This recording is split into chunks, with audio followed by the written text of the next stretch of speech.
সামনে ভুগের লোক দিয়ে নমস্কার করে দাও, দিদি নমস্কার করে দাও।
ভিড়ের মধ্যে 12টা বাজে তো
জমিদারি চিন্তা করলে কিন্তু আপনি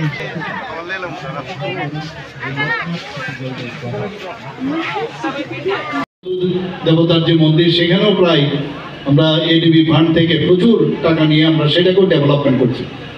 তো ত্রিপুরার সমস্ত জায়গায় আপনারা যদি দেখেন মহারাজারা এখানে মানিক্য ডাইনেস্টি যারা প্রচুর কাজ করে গেছেন, ধর্মীয় পর্যটনগুলোকে আমরা চাইছি যে সেটাকে মানুষের কাছে নিয়ে আসা। কিন্তু তারপরেও মাননীয় প্রধানমন্ত্রী যে আসবেন সেটার কিন্তু একটা আলাদা একটা বিষয়, যে কারণে সমস্ত ভারতবর্ষের মানুষ জানতে পেরেছে, বিশ্ব জানতে পেরেছে এখানে 51 পীঠের একটা পীঠ মাতা ত্রিপুরা সুন্দরী মন্দির। আজকে আমরা জানতাম যে আমার কাছে যে রিপোর্ট দেওয়া আছে যে দর্শনার্থীরা এখানে যে আসেন প্রায় প্রতিদিন প্রায় 2000 থেকে 2500, কিন্তু মাননীয় প্রধানমন্ত্রী যে আসার পর এখন পর্যন্ত আমার কাছে যা খবর প্রায় 6 থেকে 7000 বেড়ে গেছে অলরেডি।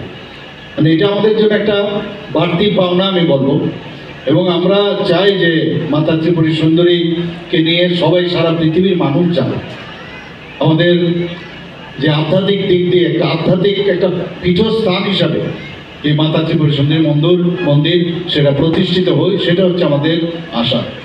সাহায্য করেছেন প্রসাদ প্রকল্পে আমাদেরকে প্রচুর অর্থ প্রদান করে রাজ্য সরকার এবং কেন্দ্রীয় সরকার যৌথভাবে প্রায় 52 কোটি টাকা খরচ করে আমাদের এই মাতা ত্রিপুরী সুন্দরী মন্দির নতুন করে আমরা পথ চলা শুরু করেছি। দিওয়ালি উৎসব অন্ধকার থেকে আলোর উৎসব। দিওয়ালি উৎসব আমাদের ধর্মের জয় হবে, অধর্মের নাশ হবে। আজকে সারা দেশে, সারা পৃথিবীতে এই দিওয়ালি উৎসব জনগণ পালন করছে। আমরাও মিলিত হয়েছি এই দিওয়ালি উৎসবে।